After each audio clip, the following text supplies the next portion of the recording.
ये है talks news network और आप देख रहे हैं पॉलिटॉक्स, राजनीति का कच्चा चिट्ठा।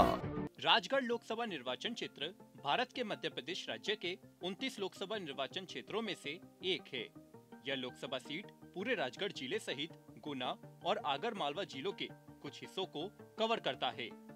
वैसे देखा जाए तो राजगढ़ कांग्रेस का गढ़ रहा है। कांग्रेस ने यहाँ दशकों तक राज किया है। हालांकि पिछले 2 चुनावों से यह सीट मोदी लहर में भारतीय जनता पार्टी के पाले में जा रही है। यहाँ फिर से पैर जमाने के लिए कांग्रेस ने अपने दिग्गज और मध्य प्रदेश के पूर्व सीएम दिग्विजय सिंह को एक बार फिर मैदान में उतारा है। इससे पहले 1984, 1989 में और 1991, 1994 तक वे यहाँ से सांसद रह चुके हैं। दिग्विजय सिंह वर्तमान में राज्यसभा से सांसद और पार्टी की सर्वोच्च निर्णायक संस्था कांग्रेस कार्य समिति के सदस्य भी है। राजगढ़ में 7 चरणों में होने वाले आम चुनाव के तीसरे चरण में 7 मई को मतदान होगा।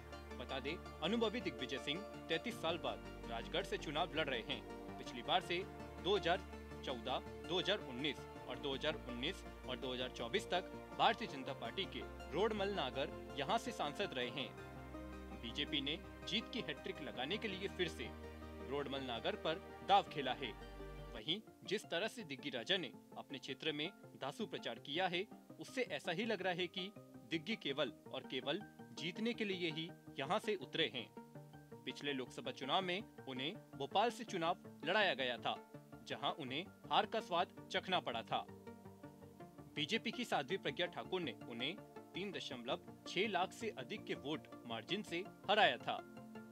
दिग्गी के धुआंधार प्रचार और नागर के खिलाफ एंटी इनकम्बेंसी का माहौल देखते हुए बीजेपी ने अपनी रणनीति बदली है। बीजेपी अब यहां पीएम मोदी की लोकप्रियता, राष्ट्रवाद, हिंदुत्व और राम मंदिर जैसे मुद्दों को आगे कर रही है। वहीं बीते दिन राजगढ़ लोकसभा के फलीपुर कस्बे में एक चुनावी रैली को संबोधित करते हुए केंद्रीय गृह मंत्री अमित शाह ने भी दिग्विजय सिंह पर जमकर हमला बोला था। शाह ने कहा था कि शहजादे राहुल गांधी और दिग्गी राजा अयोध्या में राम लल्ला की मूर्ति अभिषेक में क्यों शामिल नहीं हुए, क्योंकि वे आपके वोट बैंक से डरते हैं। उन्हें कभी माफ नहीं किया जाना चाहिए, जिन्होंने अयोध्या में मूर्ति प्रतिष्ठा समारोह में शामिल होने का निमंत्रण अस्वीकार किया। इससे पहले 8 अप्रैल को ब्यावर में विधायक रामेश्वर शर्मा भी कह चुके हैं कि ये चुनाव रोडमल नागर का नहीं है। यह चुनाव तो उन राम भक्तों का है जो 500 वर्षों से प्रतीक्षा कर रहे थे।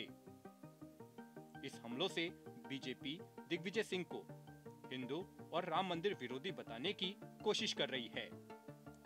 वहीं बीजेपी के इन चुभनशील हमलों से कांग्रेस के दिग्गी आहत तो है, लेकिन वे अपने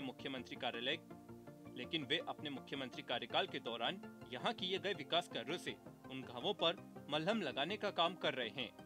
दिग्विजय सिंह बीजेपी के हर उस मुद्दे का जवाब दे रहे हैं जो वो उठा रही है। जैसे पद यात्रा निकालकर दिग्गी यह साबित करना चाहते हैं कि 77 साल की उम्र में भी वे फिट है, क्योंकि बीजेपी समय समय पर उनकी उम्र को लेकर सवाल उठाती रही है। दिग्विजय सिंह इमोशनल कार्ड भी खेल रहे हैं कि यह उनका आखिरी चुनाव है। ऐसे में स्थानीय नेता अपने राजनीतिक भविष्य के लिए इस चुनाव को गंभीरता से लेंगे, क्योंकि बीजेपी के रोडमल नागर यहाँ कोई जाना पहचाना चेहरा नहीं है। ऐसे में दिग्गी राजा का कद उन पर भारी पड़ता दिख रहा है। हालांकि राम मंदिर और राम लल्ला प्राण प्रतिष्ठा जैसे मुद्दों पर कांग्रेस के कदम से लोगों के मन में नाराजगी है। इसकी जोर शोर से दम लगा रहे हैं। ढलती उम्र में दिग्गी के जोश से बीजेपी खेमे में भी खलबली मची है।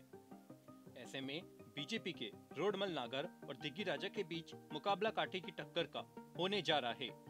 पॉलिटॉक्स ब्यूरो, भोपाल। ये है टॉक्स न्यूज नेटवर्क और आप देख रहे हैं पॉलिटॉक्स, राजनीति का कच्चा चिट्ठा।